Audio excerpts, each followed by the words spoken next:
this webinar in these important and challenging times. CIMMYT is across the globe working from our respective homes, and we have announced this at the institutional level, and we'll have people listening in all the way from Asia, Africa, and Latin America. So I would like to briefly introduce to the two speakers of today. So Jim Woodhill, he's an Honorary Research Associate with the University of Oxford Environmental Change Institute, and currently an independent consultant on inclusive agribusiness, rural development, food security, and multi-stakeholder partnerships with many, many years of experience. And formerly, Jim has been the principal sector specialist for food security and rural development with the Australian Department of Foreign Affairs and Trade. And he has also, before that, been the director of the Center for Development Innovation at Wageningen University and Research Center in the Netherlands. And he has a PhD in political economics and a degree in agricultural science. He's also been collaborating with us, partly in relation to the Australian projects in South Asia, looking at some of the foresight work there and the changing context. And the co-presenter is Joost Guijt, who is coordinating the Wageningen University and Research and partner initiative to identify priority steps for enhancing food systems resilience in low and middle income countries. And that includes rapid assessments of C-19 impacts, which are conducted at a country level. And so they have also, amongst others, been looking at seed system impact and have some interesting material up on their website. But both of them, and Jim has also put together a report for IFAD to kind of look into the implications of COVID-19 for food systems. And so that's why we thought it was very relevant to invite them to kind of share some of their lessons and learnings, and because those also have immediate relevance for us at CIMMYT across our mandates.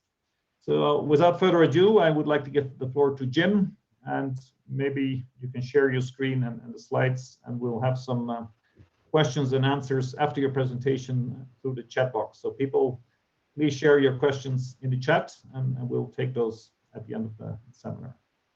So Jim, without further ado, the floor is yours. Thank you. Great, thank you, Olaf, and nice to be connecting again. Now let me just see whether I've got this working properly. Oh. Is that yeah, perfect? Perfect. Okay, look, thank you everybody, and very pleased to have this opportunity to share some of this thinking with you. You know, with a little bit of a caveat. I mean, I started working on this for IFAD a couple of months ago now, and it's sort of 6 weeks since I sort of last did it. And of course, you know, things are changing very rapidly, and people's knowledge is changing very, very rapidly. So, you know, some of it may be stuff now that's come into the common knowledge, but what I hope I can do is provide a little bit of a framework around some of the thinking behind this, particularly from a sort of more systems perspective. And I'm working a lot at the moment on this idea of foresight and scenario analysis. So I'll quite unashamedly come at it from that perspective. I'll give some of the bigger picture perspective, but as we mentioned, Joost is also involved in doing some very interesting sort of rapid assessment work, which I think is starting to give some really interesting insight into what's happening at a more local level. As Olaf mentioned, you know, this was done with support from IFAD to help them get a little bit of a sense of what was happening in the early stages of the crisis. I've called it what if, luck, and vulnerability. I think the what if is around how do we ask a lot more what if questions. You know, clearly even around things like, you know, how would a pandemic affect food systems, which it wouldn't have been very hard to ask that, but I don't think it did get asked very deeply. I guess the second message here is, you know, and I'll talk about it in a moment, we are not too badly off in terms of overall global food supply and global food prices. And I would argue that that's just largely luck. We could have been in a very, very different situation if we'd had a few droughts or a few tightnesses in supply. And then I think the really big thing to be looking at is who's vulnerable and the huge level of vulnerability across the world. And of course, I give this presentation with sort of real acknowledgement of the incredibly difficult times many of the poorest people in our societies in particular are experiencing at the moment. Just a bit of an overview on the current situation.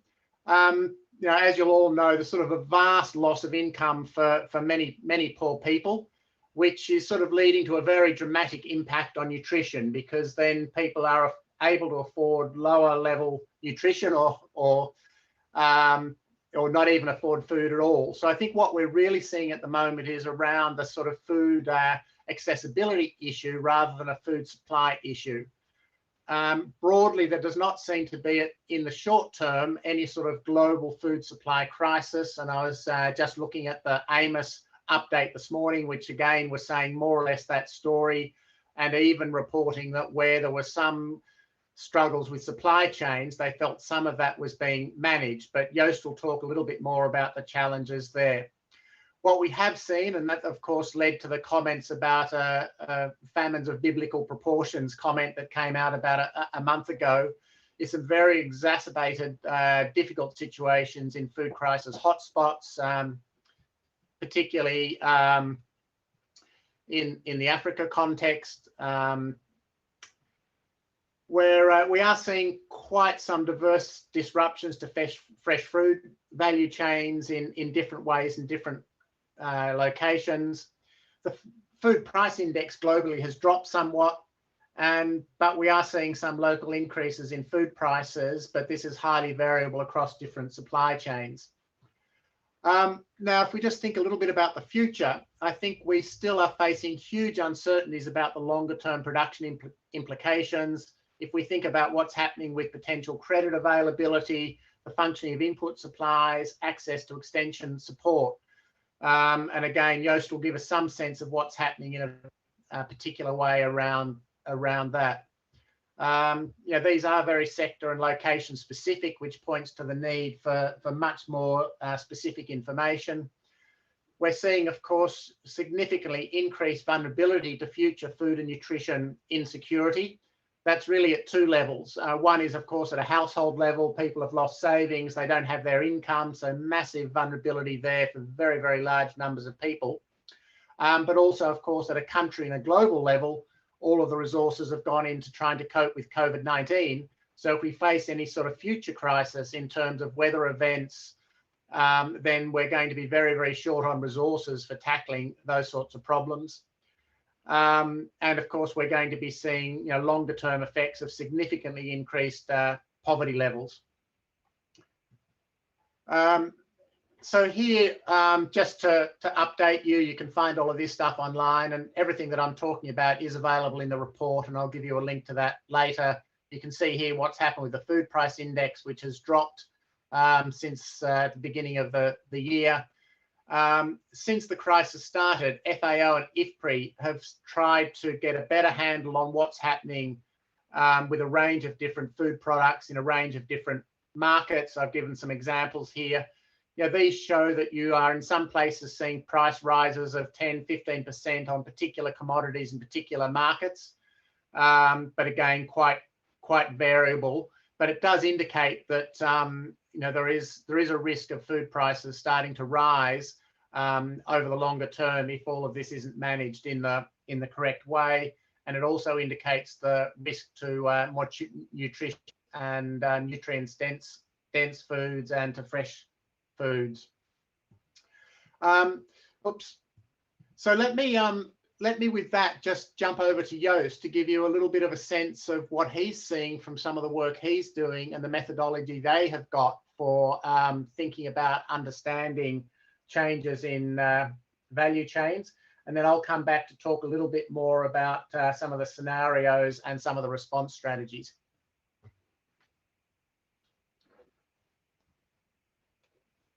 Jim, stop sharing my screen. Yes, thank you. Great. Okay. Let me start sharing. Okay. So thanks, Jim. And so we're also as with everybody trying to figure out, well, what actually is happening. and therefore, as a first point of action to understand what's going on, and from there to respond more intelligently. So we're looking at using networks that we have on the ground to actually be developing, at this moment, 2 levels of understanding. One which are sector-specific assessments. Some people use the word subsector, some people use value chains, but things we're specifically working at the moment in seed. We started developing a process 2 months ago about how can we within a period of 2 weeks understand the impacts on the way the sectors actually function, and where there might be acute issues that that need to be addressed now, because they could also have much more systemic impacts. So we're working at a country sector level, and we're also now, since 2 weeks, actually trying to make synthesis at a cross-sector or country-wide level. So the sector assessments are within a specific sector, and the country assessments are across all sectors and all information. It's very much connected to being actionable and very much formulating priorities that are urgently needed, and who can be doing what, so that you can actually appropriately respond. It's leading. Behind that, we're actually building up also then a communication process so that it's getting to the right people. So this is how we're trying to do it. Very much work in progress. So what we've now done is we've had we've done 1 full cycle of these assessments in 4 countries for seed. Those are Myanmar, Nigeria, Ethiopia, and Uganda. In all those countries, they're now working on a 2nd cycle. That's also part of the rapid analytics idea. Can you do it in such a way that it actually can be repeated affordably, so that you keep that dynamic understanding? If we look across all the seed sectors, what we're seeing now is that at multiple functions in those systems, the lack of mobility is affecting critical quality control, quality assurance, and quality support services, such as checked farm level, field level production sites for quality managed seeds, quality assurance at the right times in the production, in the growing season. The farm field demonstrations in most countries are being missed exactly at the point when the farmers now are needing to understand what's the difference between the quality of the seeds that they could be choosing for, and those that perhaps are more common. The impact is also the impact of this mobility is therefore cost sharply. We don't have it fully quantified. We have an indication that prices for seeds are in the order of 50% or more gone up, and for farmers that's becoming a real barrier. So that's the short term. The impact in the long term we are hearing and seeing is that there's less buying of seed, less use of quality seed, and therefore we're anticipating that there's going to be a lower productivity. So that situation Jim was sketching of, that we have food currently a acceptable or a good general food availability situation in one season could actually be flipped, as well as in the longer run, in general, the willingness to continue to work with and to invest in quality seed systems is now being affected. Overall, also we're seeing various sector governance structures in as far as they're available. They majorly lack reliable information. What's happening, to whom, where, what actions need to be acted on. So that is also therefore paralyzing people in terms of what they need to be acting on. The sesame sector is now going into its 2nd cycle. The main interesting thing there is that labor, there's 500,000 laborers roughly in the sesame sector that are being seen who are not available production, and the majority of farmers are indicating that they're going to significantly reduce acreage. And already they're seeing now that that's happening, and the impact is that is anticipated. Sesame is the second biggest foreign cash earner. Is that therefore is going to be a significant reduction in cash foreign earnings, and therefore also at a national level the ability to invest in future responses, both to the health situation and to the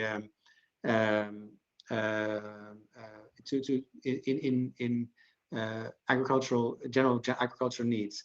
The fertilizer sector was also just being completed, just today is getting out the results, and essentially every single step this is Ethiopia, every single step from import, from national distribution, last mile to farmer co-ops, and the ability of farmers actually to get to the co-ops, every single step is indicating that they are massively disturbed.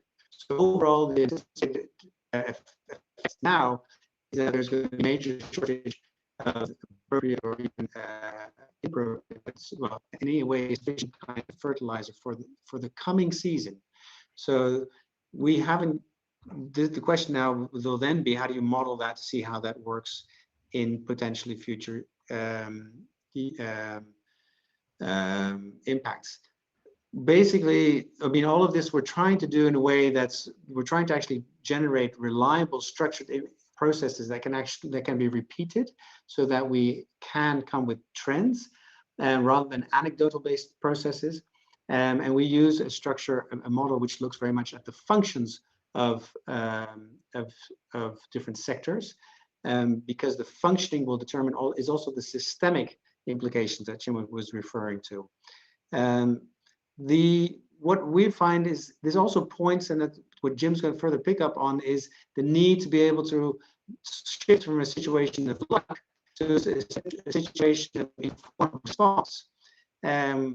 We're noticing that there's an enormous pickup on what we're trying to do currently, up to national TV and ministers, and very widespread. Also, businesses very much engaged with this because it's one of the few reliable sources of information. There is quite a few other sources of information, but a narrative, a synthesis about what can collectively is not yet emerging. So that's a long-term need that we're seeing needs to be built on. And I think that's where we hand over then, Jim, so that you can take it from there.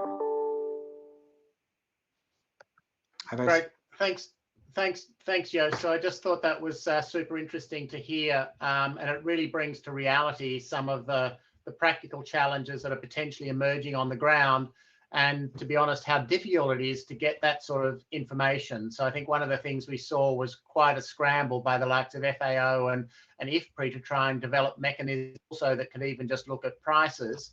And in fact, it's my experience of looking at a lot of the literature material out there, actually trying to get the big picture of what's really going on and what the consequences of that actually remains extremely hard. And I think that's a really important lesson for all of us in this space about how do we do that.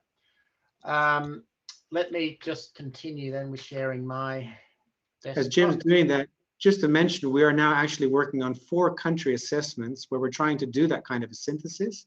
And in 2 weeks' time, they will be available. So they'll be online immediately as well. And that's indeed trying to indeed say that synthesis and collective analysis, so that everybody has a better context within which to work.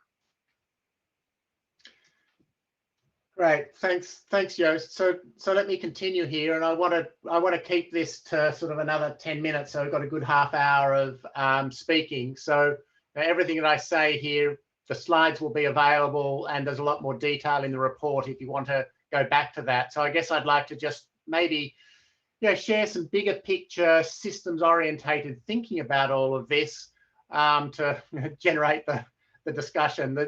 All the facts and figures and stuff are in the report, plus a fairly substantial literature review at the back of the report on different reports.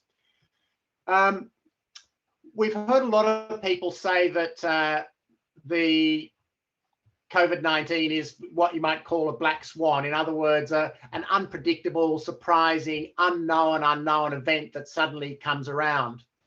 A colleague of mine, Dave Snowden, who does a lot of systems work, has said, well, actually, it's not. It's a black elephant, in the sense that it's been an elephant in the room for a very long time. I mean, we've known very, very well that the risk of pandemics are there, that they could come out. And in fact, it wouldn't have taken very much to think through from a scenario foresight perspective, what could potentially be the consequences of this on food systems and how might you respond.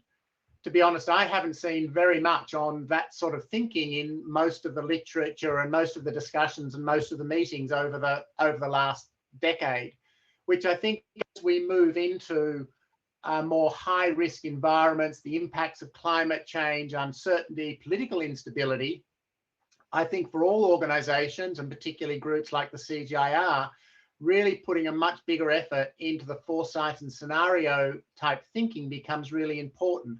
Not that we can predict the future, but maybe it enables us to be more responsive when these situations happen. Maybe it enables us to tell a better story to wider society and politicians about the things that we need to be thinking about and being prepared for.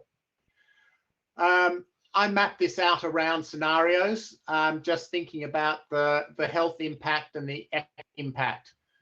You know, just even a few months ago, if you looked at what was being predicted in terms of impact on global GDP, it started by, well, this is just going to drop by a few %.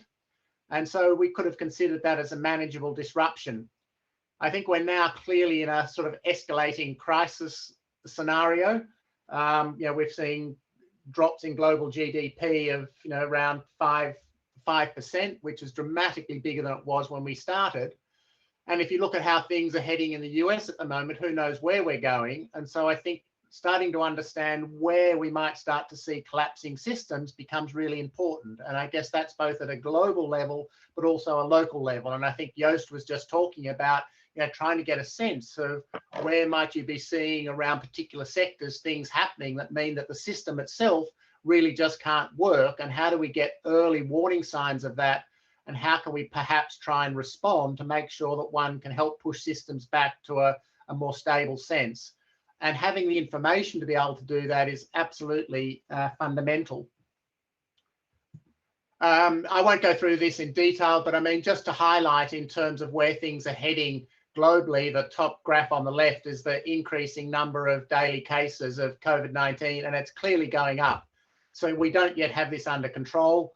Of course, one of the big uncertainties is going to be when and to what degree perhaps a vaccine comes out, but the potential for significant impact and significant economic consequences is still there.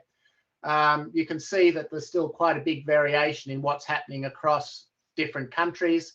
You know, whether the lower impact, particularly across Africa and Asia, is more of a reflection of monitoring and testing and people going into health centres than what's actually happening, we don't really know yet. But of course, there's a risk that it really is going to escalate over the coming months. GDP drop, I've really talked about that, but you can see what this looks like across per capita across different regions. The recent World Bank blog talking about this being the largest share of economies dropping so much since the 1870s. So, you know, in terms of an economic impact, this is really serious, and trying to understand what this might mean in the flow-throughs into the agriculture sector becomes very, very important to know what sort of measures we might need to be putting in place over the coming couple of years. Sorry, this one's probably a little bit complicated for this, but there's a few points I'd really like to make here. I put this together when I was just trying to get my own head around what was going on. You can see on the left side some thinking around what are the immediate effects or impacts of COVID-19. That's pretty clear to everybody: job losses, social distancing, or maybe we should be calling it physical distancing, reduced services, etc. In the middle of the diagram, really trying to understand what is happening in terms of the impacts on the well-being for the rural poor.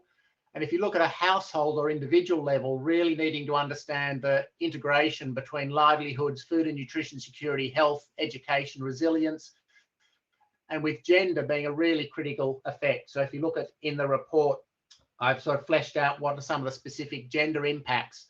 and they're actually pretty significant and really need to be understood. Understanding that at a household context, and then trying to understand who's vulnerable in which context and where and why. And again, our data to be able to do that is actually not terribly good.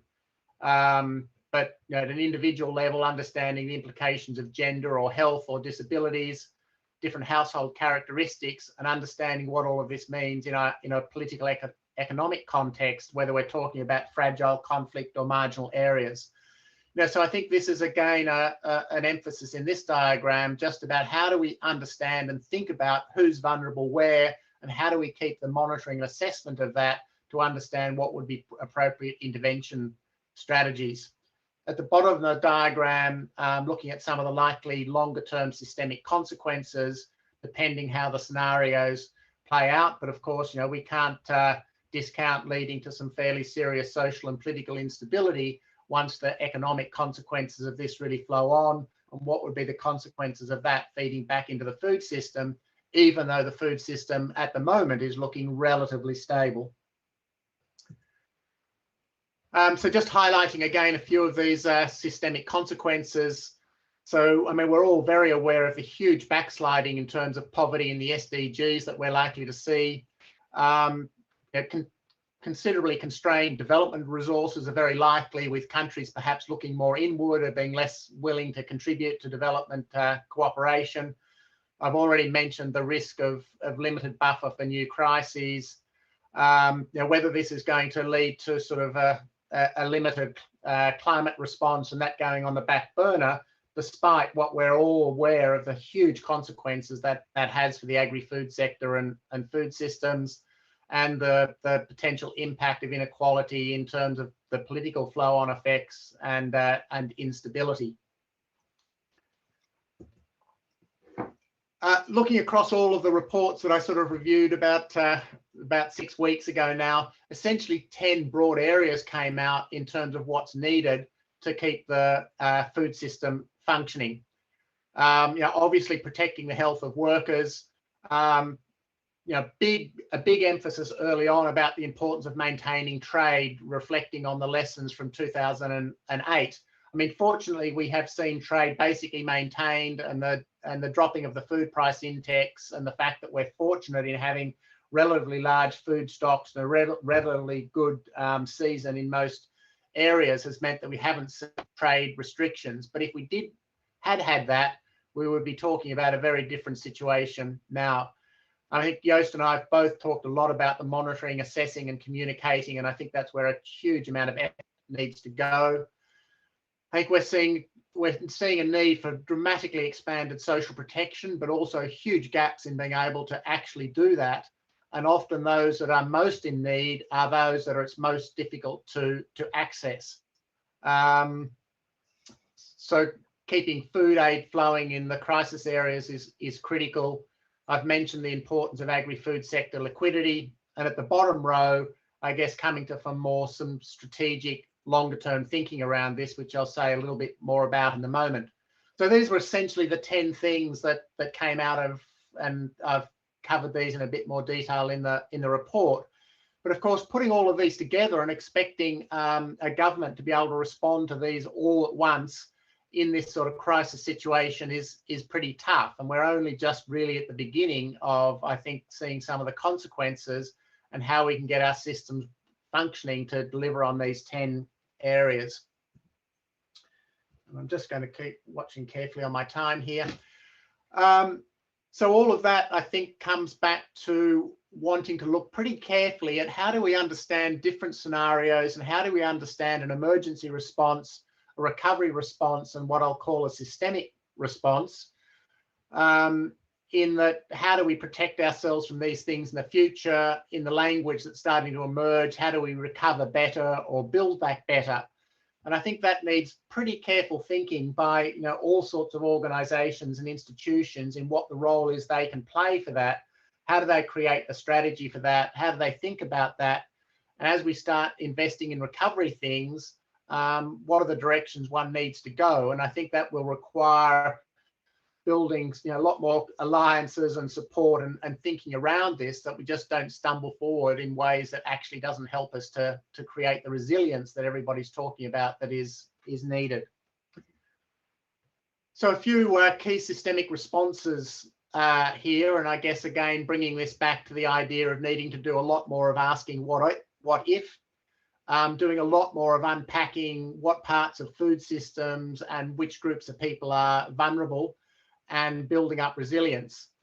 You know, maybe controversially, we've seen so many people, both in all economies, who are at the very bottom end of the economic pyramid, really suffer in this time, which, you know, I think questions when we're talking about high youth unemployment, the potential of technology to reduce employment, etc. Now, how do we think about the basic sorts of incomes that people need to survive? And does this sort of prompt a whole new thinking in that dimension? How does it challenge how we think about the role of agriculture and agricultural productivity in tackling poverty? What radically different systems do we need to think about protecting those that are most vulnerable? In terms of the broader food system, I mean, I've really mentioned the huge impact that this is going to have on nutrition and nutritional quality. So some really deep thinking about the incentive structures for food and agriculture to become much more orientated to the sort of nutritional diets and the low environmental impact diets that we know are needed, and what are the ways that we can be driving that and tackling. I think, was it global input subsidies are still at 700 billion, which is what, getting towards 6 or 7 times the total amount we spend on international development a year. So there's some pretty tough thinking that could be going there. The critical need for real-time monitoring systems, totally different than what we have at the moment, that can fill in and help us understand what's happening in these risk and uncertain times. Enhancing foresight and scenario processes, as we've mentioned, really working to have a much better understanding of the sort of crisis preparedness we need in food systems more generally. And then finally, a couple down here. I mean, I think connecting people. I mean, we've become remarkably good at working in a virtual world, but I think there's going to be a huge job to actually reconnect people face to face a bit, because there's relationships, there's dynamics, there's support, there's understanding of each other that really, I think, just does start to fall apart in this virtual world. And so we need to think very carefully about that, while also maintaining some of the real benefits that come from this virtual orientation. And so I think for organizations building back in the work we do in the food system, really thinking about this connecting people across countries, across continents, rich and poor, is going to be a really important future thing to consider. And all of that comes back to really how do we look much more at capabilities for systemic thinking and acting when we're dealing with these sorts of crises. So let me leave it there. There's a whole bunch of tracking resources and materials in the document. The FAO big data tool, the IFPRI work, the AMOS situation, if you're interested there. And on the right, there's a series of resources for looking at the various sorts of country responses from a policy mechanism that you can look at. You can get the report on the Foresight for Food site. And just as a little bit of a plug, Foresight for Food will be running an e-dialogue on the future for small-scale farming in challenging times over the next 6 months. So let me drop there and open it up to questions and discussion.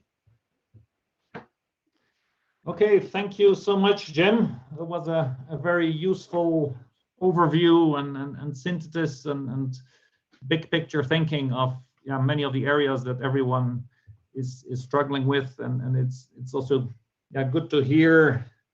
I mean, some of the very issues that you highlight have also come up in Simon's own thinking about the response, going from the initial scramble in terms of how to adjust and how different entities position themselves in this crisis, to starting to look more strategically at the bigger picture.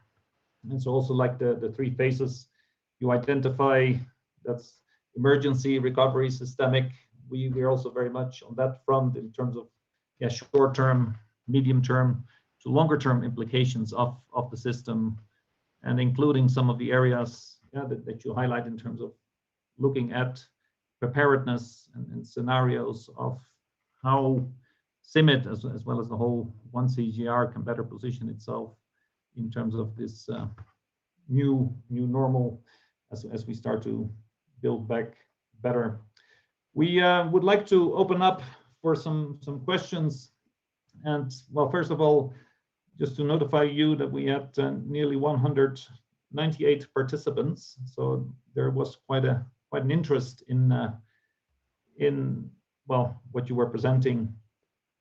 We have a couple of questions. Let me try to see how we can handle them. One of them from our colleague Victor Comerel, asking about the 10 response areas. Are there critical paths across the areas that could help actors focus? Maybe, I don't know if you want to go back to that original slide. I mean, the 10 focus areas that you had up there. I can do that. Can I just ask what's meant by paths?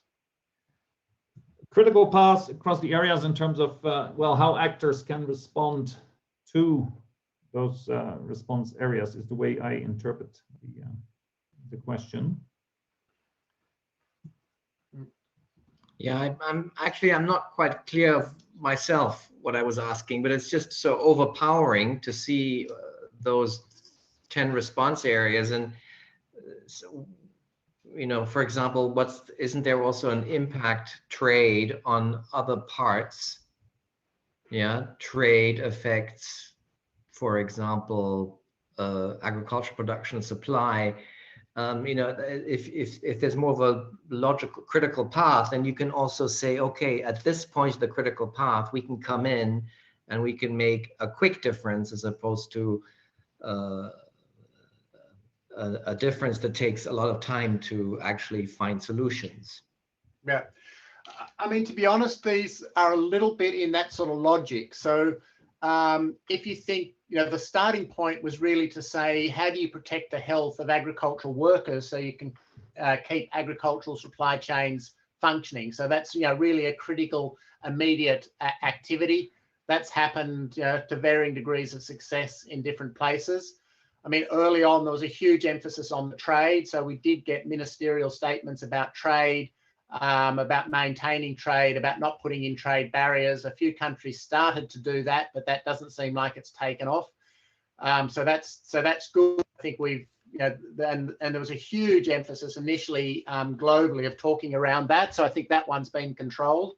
I think we're gradually starting to get the monitoring, assessing and communication going in, but we still have huge information gaps. So that's really ongoing work. I mean, at a country level, the social protection work, you know, you can look in the report on some of the different country level responses. So of course that's happened on a fairly large scale with some of the biggest, you know, social protection investments across countries that have happened for a very long time. But we've still got a long way to go in that, both in the shorter term and the long term. And I think this is one of the really difficult areas that requires more attention, that will have a huge impact on food and nutrition security at the household for those that are reduced income. And then I think the supply chain side, you know, that's all the stuff that Joost was talking about, where there's a lot to do now, I think in a 12 to 18 month period, and understanding what's working, what's not, and how to keep those supply chains functioning. And then sort of down the bottom, we get to the more systemic issues that I was talking about. You know, and of course, yeah, understanding the finance side. So I think there is a bit of a logic here. I think these are all things that at a country level, you know, policymakers need to be thinking through and working out where they're at and what do they do about, and you know, providing input from organisations like the CG about what information and support the policymakers need to be able to do this as best as they can is critical, and that input is going to be needed for, you know, some time to come. Okay, thanks. We have a couple of questions, yeah, linked to specifics of specific countries, and well, it also has larger implications. So, for instance, in the case of Tanzania, it's pretty much a black box in terms of information about COVID-19. If you believe the official party line, there is no real issue there. So we have issues there, in some countries where there's no real data on COVID. Any ideas there on how we can respond to those aspects? Well, on the other hand,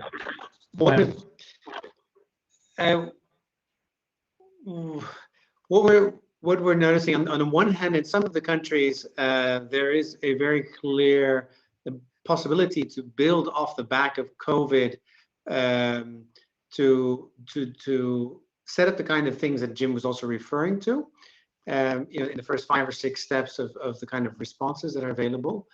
On the other hand, in a situation such as Tanzania, we are going to be starting sector assessments around oilseeds and around pulses in the next 4 to 6 weeks.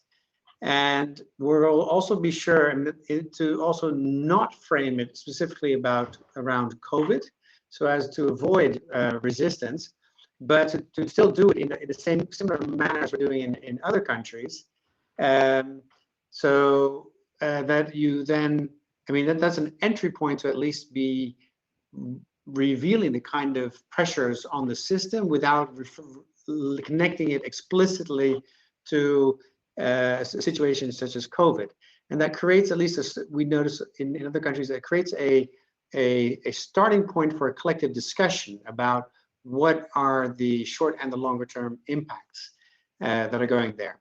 Another point that just to connect to that is also what I think is important is, what we're noticing is important is also making sure that the kind of response possibilities, we're talking about pathways, that certain responses don't block other responses, in the sense that massive flooding of money into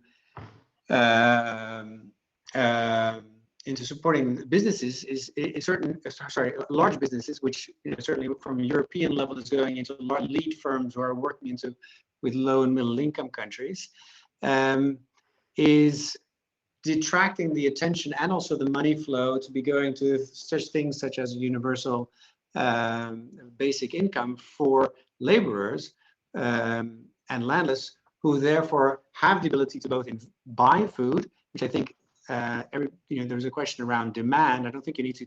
I think the demand is there. I think that what we're seeing is that the ability to buy that food is no longer there. So the point here is to think about the short-term things, but also think through the longer systemic implications so that they are aligned with each other. Okay, thanks. In part, there's a related question kind of to your answer here, and that is specifically for the case of Bangladesh. Yeah, so how do we keep the agricultural production and supply chain functioning to mitigate food security in countries like Bangladesh, given the amount of people involved and the reductions of the private sector? But do you want to add anything, further to what you just answered? No, I'm sorry. I know that. I can't add a detail on that level.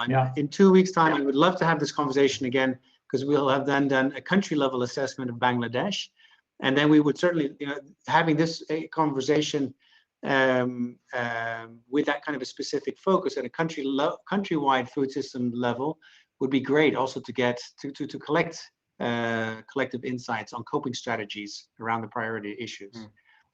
Okay, then we look forward to that study coming out for Bangladesh that will be supposedly, I think, posted on the website as well. And we do have active staff in country. So there was another question from another colleague also based in Bangladesh. Yeah, so along those same lines, one of the major impacts of COVID-19 is a huge decline in demand for agricultural products, given to the whole income aspect that you have been alluding to. So measures to revitalize demand need also to be a vital measure. Do you agree with that, or do you have any other thoughts on revitalizing the demand side? Yeah, no, absolutely, and of course that's partly why we've seen a drop in the food price index. Is that many areas there has been this huge drop in in demand, a huge drop in the service sector demand for food. In some places that's shifting, in some places fear about different issues. So absolutely, and finding ways of stimulating that again will be important. Of course, that that provides another double whammy to those that the poorest producing food, that they're also then missing out on that income. I think again, it just points to how do we get in a much quicker way a sense of what's really happening, how things are evolving at different places, and it still is actually pretty hard to get that overall perspective from a systems thinking perspective. I mean, one of the arguments would be what you have to do is really get a lot more people quickly around the table sharing their experience and their knowledge. I mean, I had a very interesting interview with Avinash Kishore the other day, one of your colleagues from IFPRI, who just has a fascinating insight of what's actually happening across the whole Asia region, just by being on the phone and talking to people regularly. And so I think institutions need to do a little bit more effort of bringing different players together to try and get this rapid collective and intelligence type process going, and look at what that means, and getting different actors together to think that through and try and spot what might call a sort of hidden gorillas in all of this, the weak signals that we don't actually see early enough till they create a big problem. So again, it's really just this big plea for thinking how we get the sensing and the detecting and the monitoring going much more quickly and much more effectively.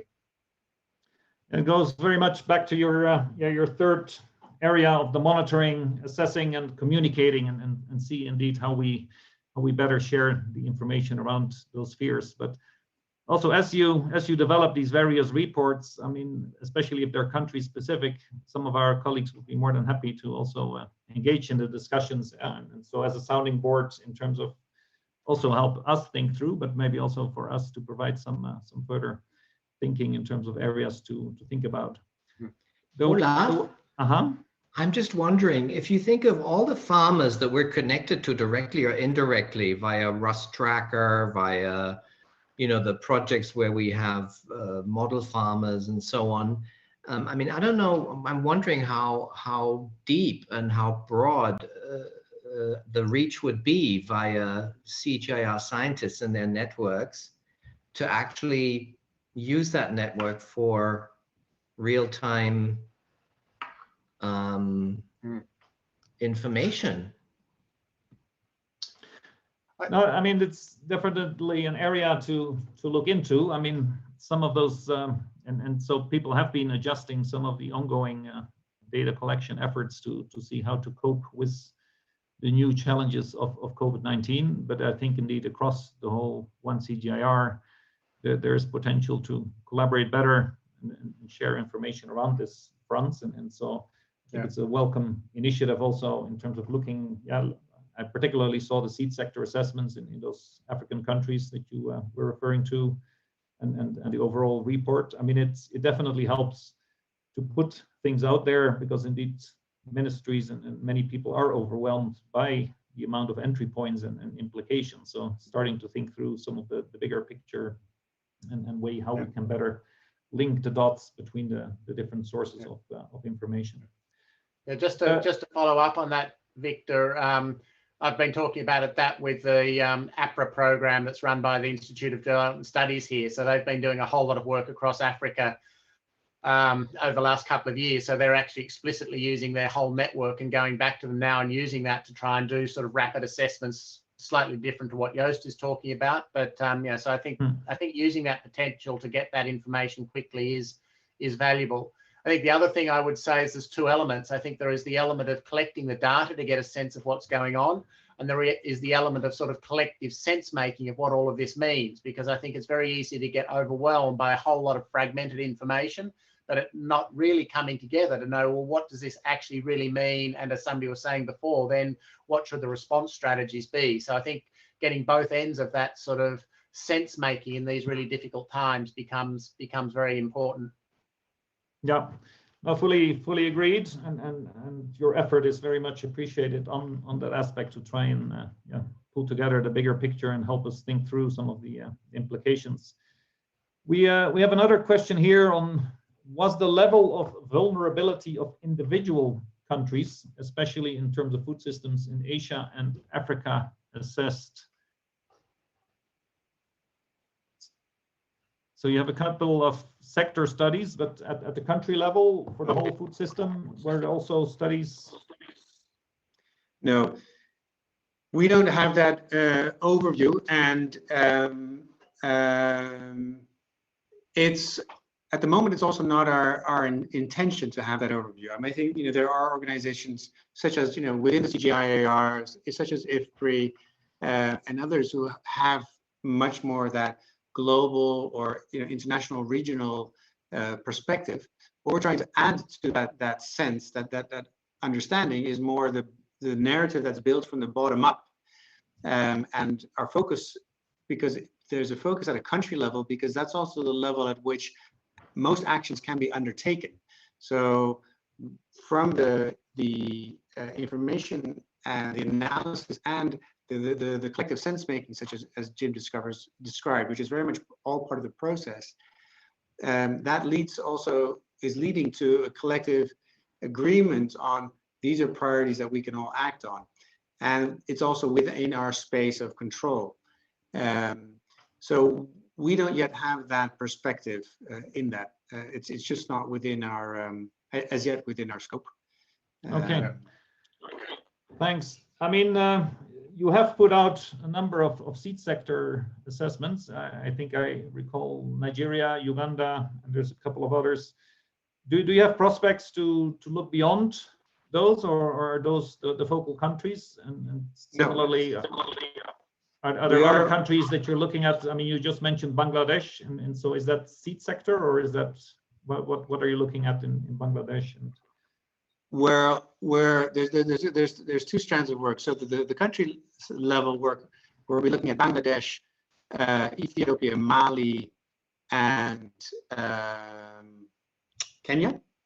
That's as a starting point, also to both figure out how we do this in a way that's fast yet reliable and adds to the information. And from there, we'll take a look at, can we expand that to other countries? The sector-based work, we're currently setting up a collaboration with SNV to be rolling it out in 9 countries across 6 different sectors, and working with IFDC potentially around fertilizer in a couple of countries, and within the seed sector. So we'll be looking at, and we're trying to focus on nutrient-dense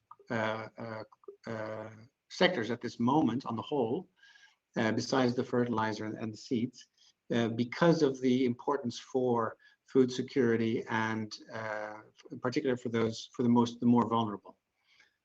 So I'll make sure. Let me see. I'll put on our website a rollout probably. I mean, tomorrow? No, not tomorrow. Early next week, where that gives you an indication of in which countries with which kind of sectors. And if you're interested and feel you can also could play a role, then get in touch. Because I mean, it's very much about the collective, the wisdom of the crowd also being made sense of, as Jim said. That's a critical step. Yeah. We're not data collection. We're sense making and building a willingness to act.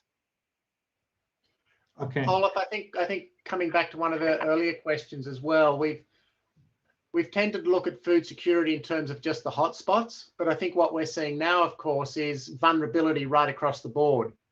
And so I think trying to unpack and get a much better understanding of who's vulnerable, which countries are vulnerable, why, is it in marginal areas, is it in urban areas, what's really happening with that vulnerability, and how do you respond is really urgent. And I guess the sense is at the moment it really is pushing us to think much more about the sort of access to food and the access to good nutrition, alongside the supply side. And I think that's also a little bit more challenging for us all to sort of understand that link between that vulnerability, the social protection, food systems, and how all of that works. And sometimes I think we've maybe been a little bit more too focused on the supply side rather than that interface on the access side.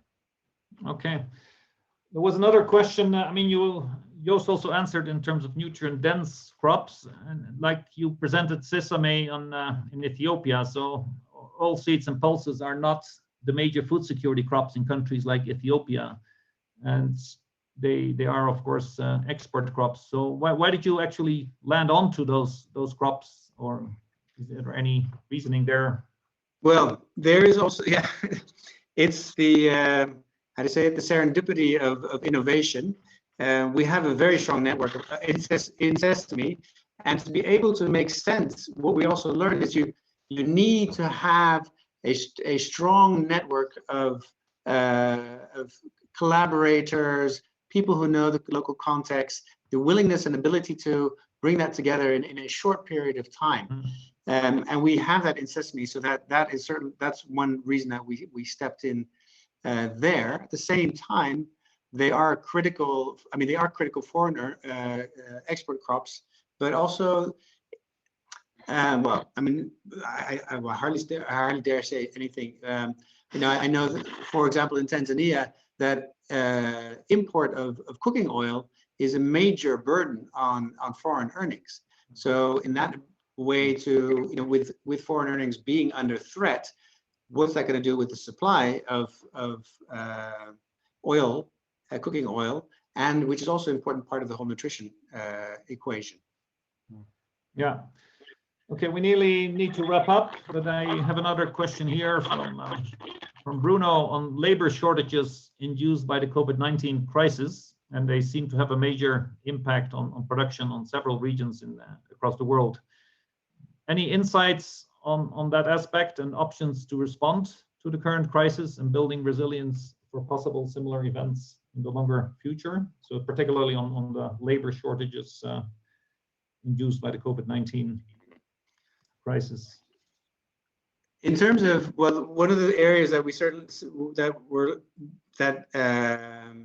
one of the implications is that in terms of focusing limited resources now in setting up more wash-based responses to reduce the health risk, but also the perception of health risk, the labor it's a priority. It seems to be a priority in the countries we're looking at to focus that on the agricultural labor force as a priority area, as well as on wet markets and informal markets, as opposed perhaps to in well, I mean, there's always trade-offs, but. That would be one of the implications about saying set up programs for those groups of people so that they can actually be the oil in the machinery that allows many sectors to deal with peaks in labor that they're going to be facing in the next 2 to 3 months. That's one of the conclusions. That's in different countries they're trying to figure out, well, how could we do that? And I think, I think this is where, really getting understanding the deeper analysis of what's going on, because on one hand you do get reports of, and clearly there's been labour shortages.